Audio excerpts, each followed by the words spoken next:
here from Drones and Homes Inspections. We don't just do inspections, like to give a little maintenance tips. What we have here is an air handler for a heat pump air conditioning system.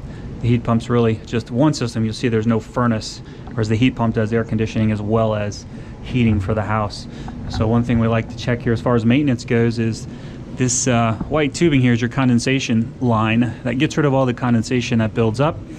You got a little safety switch here. It's got a float valve, so if it floods in there, that valve will rise up, send an electrical signal up here to the electrical power of the system and shut it off. Down here we've got some bleach. Homeowner keeps some bleach in here, and you can see we've got a port where you can pour that bleach so that that condensation line gets cleared out. I do that a couple times a year. Here you can see we've got a spare filter.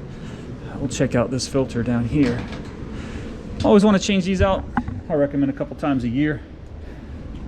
And pull this one out, and you can see the difference in the old filter and the new. Definitely a lot of junk prevented from going up into the evaporator coil, which we're going to have a look at here. And what you're looking for is this triangular evaporator coil.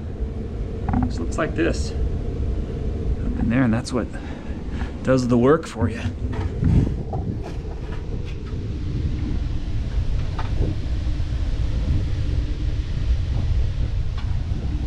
Windy and breezy under there, but that's a look at the evaporator coil. It's a little bit of maintenance tricks to take care of an evaporator, an air handler for a heat pump system.